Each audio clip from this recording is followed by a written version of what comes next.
What is going on, everybody? Welcome to a different style of video today.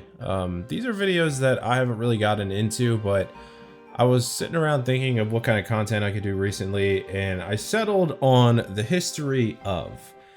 So in this video, we're going to check out the history of the Abyssal Whip, and I thought this was a good place to start because the Abyssal Whip is a very iconic item in old school RuneScape.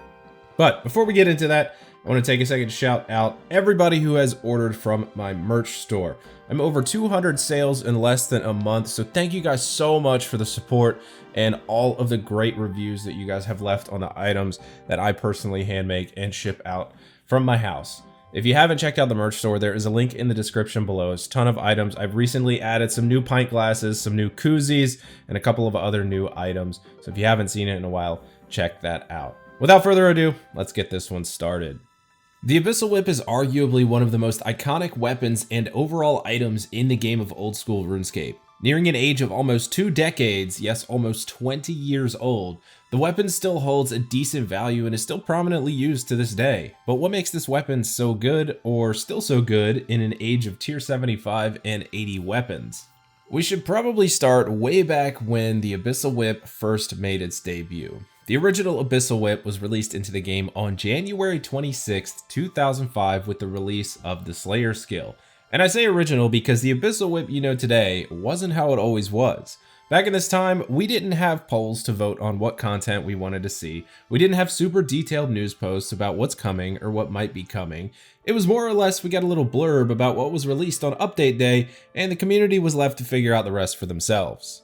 As we all know, or rather the vast majority of us know, the Abyssal Whip is a drop that can only be obtained through slaying Abyssal demons, which have a Slayer level requirement of 85, or level 80 if you want to look at it that way if you're using a wild pie to boost to kill the Abyssal demons. Even to this day, level 85 Slayer is still a huge milestone for an account that many players still look forward to and feel a great sense of achievement for when reached. Back in 2005, I personally was one of the first few players to reach a Slayer level of 85. Slayer has always been my favorite skill, and it was no different back then. Abyssal Whips were starting to make their way through the game as I reached 85 Slayer several days after the first players to do so. The only thing known about the Abyssal Whip at the time was that it was an incredibly powerful weapon, the likes of which RuneScape had never seen. Now, I'm not entirely sure what the very first one sold for, but as I was slaying away with my Dragon Longsword back in the day, I acquired my first Abyssal Whip drop and headed straight to Falador Park to sell it off. I sold my first Abyssal Whip in 2005 for a whopping 65 million GP. Back then, 65 mil was pretty much a small fortune. Slayer was, and still is, one of the best income methods in the game, and it's pretty much always been like that since the release of the skill. Now the second Abyssal Whip drop, that one was mine. Shortly after the first, just a day or so later, I was able to acquire my own Abyssal Whip to keep. That's when I started to figure out that this thing was something else. Many of you may not know this, but the Abyssal Whip special attack hasn't always been the way it was. Currently, and for quite a long time now, the Abyssal Whip special attack increases the accuracy by 25% and will transfer 10% of the target's run energy to the wielder. But before this, the special attack was a PKer's dream. Before the special attack update, the Abyssal Whip special attack still took 50% special attack energy to use, but you had a 50-50 shot to either hit a 0 or your maximum possible hit.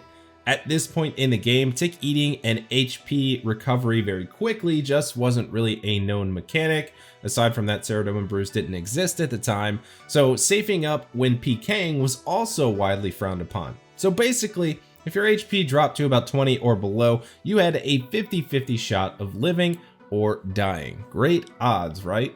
But obviously PKing wasn't the only thing the Abyssal Whip was great for. During this time and for a long time after, the Abyssal Whip was the best possible option for training attack and defense.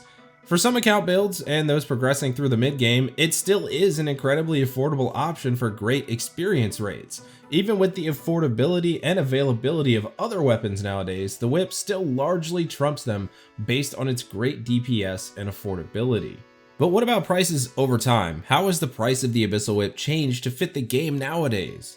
After the initial rush of being introduced to the game and more players being able to acquire them from drops, just like all items, the prices steadily decreased. Unfortunately, this was all before the price tracking of the Grand Exchange, so I only have my own experiences to speak from regarding the price drops over time. After selling off my first Abyssal Whip for 65 million GP, the prices steadily declined over the next few months. I sold my own Abyssal Whips for 50 million, down to 30, down to 16 million where it sat for a good while, and eventually prices settled at around 7 million for some time. But even still, at this time in the game, a drop worth 7 million GP was still quite a good one. A far cry from 65 mil, but honestly I'd take it, especially since during these days I generally PK'd and staked my bank away on a fairly regular basis. And now here we are today, where the Abyssal Whip is currently sitting at its lowest actively traded price in old school RuneScape history, which is about 1.48 million GP as reported on December 5th. Still not a bad price for a weapon as old as it is, but at the current time, the only thing holding the value of the Abyssal Whip is the fact that it degrades when combined with a Kraken tentacle. This feature was introduced on the 10th of April in 2014 with the release of the Cave Kraken and the Cave Kraken boss. Players can now combine a Kraken tentacle with the Abyssal Whip to create an Abyssal tentacle. Creating the Abyssal tentacle would provide you with an additional +8 to slash attack, +4 to strength, and increase the attack level to wield by 5, putting it at a tier 75 weapon. At this point, the Abyssal tentacle became the staple option for almost all melee-based PvM. Whether it was in the God Wars dungeon, wilderness bosses, or pretty much any other high-level PvM scenario, you were sure to see an Abyssal tentacle there. The special attack also did get an upgrade. The new special attack of the Abyssal Tentacle consumes 50% special attack energy, and regardless of whether the hit is successful or not, it would bind the target for 5 seconds and also have a 50-50 shot of poisoning the target. The Abyssal Tentacle will last for 10,000 hits before the tentacle consumes the whip and leaves only the Kraken tentacle behind. Players would then need an Abyssal Whip to create a new Abyssal Tentacle. Sometime later, there was an update also added that would allow you to add 2 Kraken tentacles to the whip, giving it a total of 20,000 charges. So this is pretty much where we sit today. We still have the original Abyssal Whip that can be used for a variety of different reasons, and you also have the upgradable Abyssal Tentacle, which can still be used by a lot of Iron accounts as the best weapon until they can acquire something like a Grazi Rapier or a Blade of Saldor, and other mid-level accounts that may not be Iron still find it one of the best options to train attack and defense with.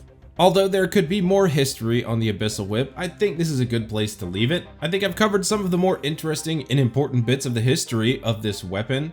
If you have enjoyed this video, please let me know in the comments below. Maybe in the future we could cover some more OSRS history and how it affects the game as it is today. As always, I would like to thank you all for checking out this video. If you haven't done so yet, tap that subscribe button on your way out. If you did enjoy it, please leave a thumbs up down below. The more likes the video gets, the more it shows up in suggested content for other people who might also enjoy seeing it.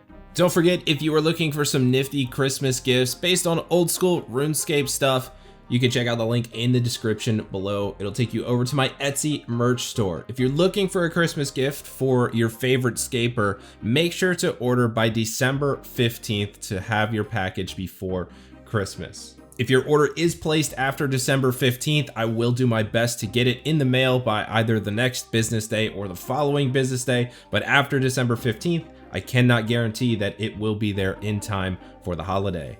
As always, guys, thank you again for watching this video. I will see you on the next one. Take it easy.